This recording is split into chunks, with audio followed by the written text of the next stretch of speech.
Hey guys, Sid from Sid's Trains here, and today I'm going to be showing you a little project I worked on recently. For those of you who do not know, the engine in front of you is my K-Line Reading Crusader, and a little while back I did a video on how I upgraded this engine to command control with rail sounds and fan-driven smoke.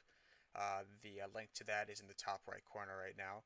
And in that video, I showed you the wiring, how I did everything, and some of the products that I used to make that all come together. The one thing that I did not like about the entire installation was the smoke unit bracket.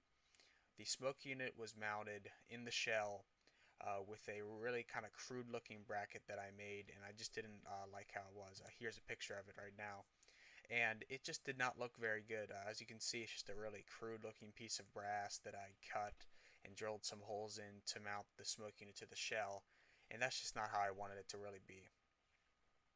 So I decided to make a new bracket out of brass that would mount the smoke unit to the frame, and I made a little template out of paper, and from there I then cut it out of brass. Here is a picture of the template on top of a little brass sheet, and this brass sheet is just a nameplate off of like an old trophy. I used that to make the new bracket. And using my Dremel, I cut out the bracket, and here is the result.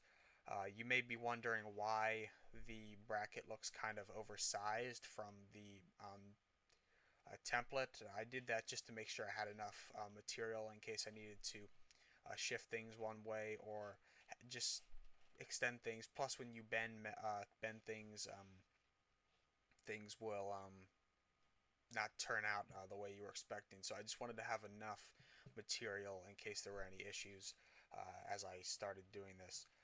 Here's a little clip of me setting the new bracket all bent together and cut out onto the frame. And as you see, it will be mounted on the frame and hold the smoke unit above the steam chest at the front.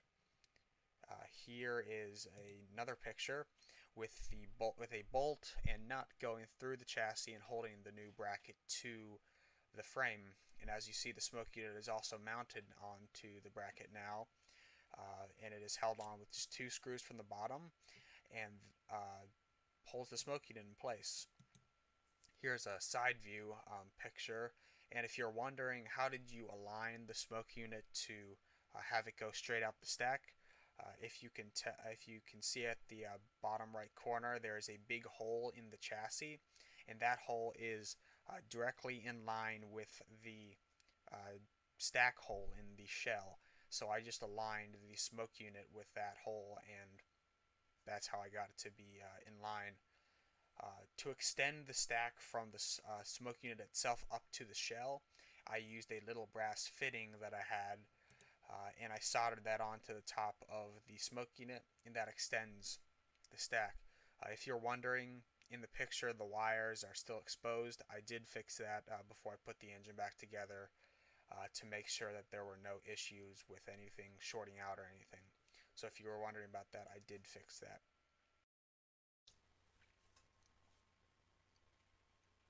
So with everything put back together, I put it on the track, and as you can see, it's working great. There's clean, smooth puffs of smoke coming out of the stack. There's nothing leaking from below the shell, and that's exactly what I wanted. And I also just wanted the smoke unit to be mounted to the chassis of the engine so that I could more easily take the shell off the engine without there being as many wires running to the shell. So I'm happy with the result, and I hope you guys enjoyed this video. As always, like, subscribe, and click the bell for notifications. Comment below and tell others about the channel. I'm Sid, and I'll see you next time, guys.